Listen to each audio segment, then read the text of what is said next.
Hey everyone, this is Kaisif and welcome back, and today we're going to be looking at a semi-automatic 2x2 spruce tree farm. So let's get started.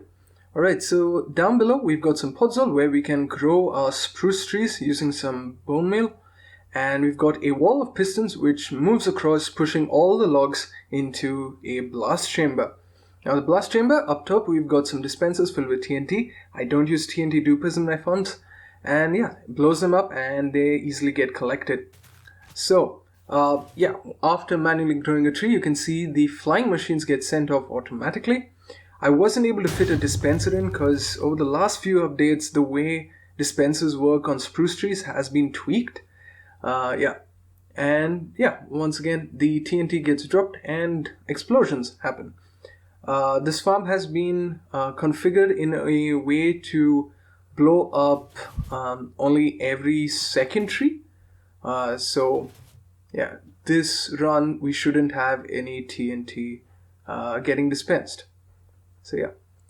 Now as you would expect, I am using the perfectly timed piston trick. Alright, so how does this wall of pistons work? It might seem a bit intimidating, but it's actually really simple. Here's actually what we've got going on. So in the back we've got a simple flying machine engine, observer down below and observer pointing to the side. And in the front, we've got the pistons themselves, which are powered by some observers at the back. And we've got this sticky piston, which is in charge of pushing it forward and getting it right back. So we basically got this thing tiled up a few times, about 8 times. And that's basically the entirety of the flying machine. Now, activation is the more important thing because we've got to activate all the flying machines at once. So once a wood block connects to the fence post, it sets off this redstone, which powers that. And we've got some redstone which run into some pistons attached to soul sand. So you would have guessed we are using the soul sand elevator trick to send the signal up at the same time. So over here we've got a continuous water column going all the way through, and these observers that are staring into the block power the next observer as soon as the soul sand is replaced, because all of these are converted to a bubble column. And yeah, we've got a second row of terracotta to stop any leakages. So we can't do that on the bottom layer because we've got this observer, which is really important. So instead we've got a micro soul sand elevator with, once again, a double observer powering it. So that's all the blue section. Next up, we've got the brown section. So what's this here? So we've got this piston, which is actually powering downwards instead of the other ones.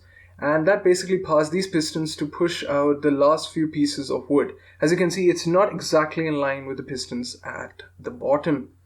So yeah, and that observer, is also responsible for sending the flying machines back. So we've got 4-tick delay, which sends off the piston, which is in line with the other observer, which is in charge of sending it back. Now, about the other flying machines, this gold block is really important. As you can see, this observer is in line with it. So every time the lower flying machine passes by it, the gold block updates the observer, causing a chain reaction. So let's actually have a look at all of these systems. So first you can see the blue line triggering, pushing the soul sand forward. And that sets off all the flying machines at the same time.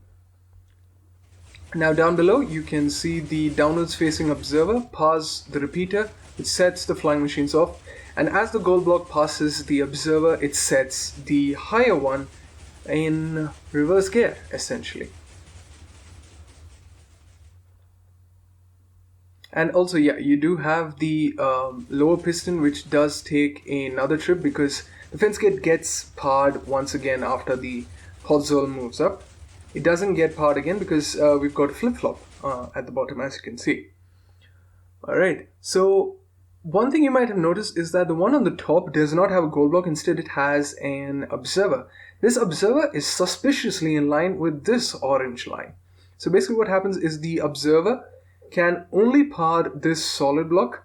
As you can see, the others are all glass, so there are no weird powerings there. We've got a sticky piston into an observer, which is a flip-flop, and we've done that twice, so it's a 4-way flip-flop. Some more redstone going all the way up here. This is just connecting circuits.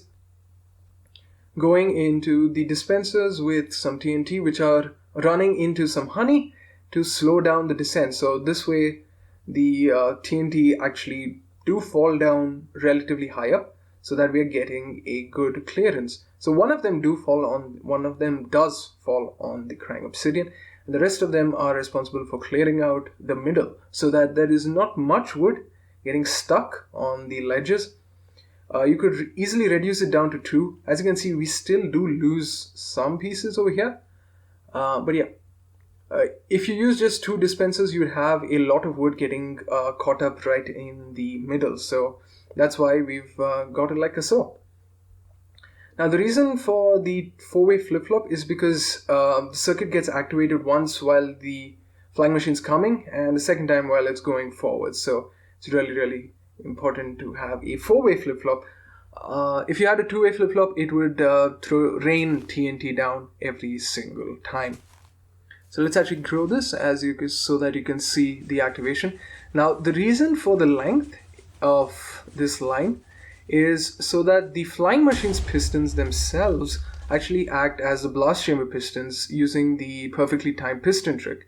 So all the pistons extend at the exact same time of the flying machine. Now rates wise, you do get about 1.5 stacks of wood for every single explosion. So that's about half a stack of wood for every piece of TNT. Now, in this design, I have not actually used the standard blast chamber mechanics, which would require another wall of pistons.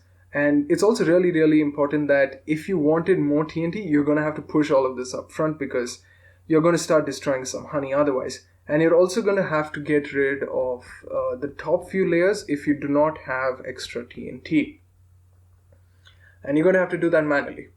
So yeah, let's have a quick look at this thing functioning again. As you can see, the length of the redstone up top is perfect for the TNT to actually drop down while the pistons are extending. I basically did that to avoid having to create some extra circuitry for a blast chamber, because that would make things a bit complicated. So anyways guys, thanks for watching. This means Kaisif, and I'm Chef now, and I shall see you in the next video.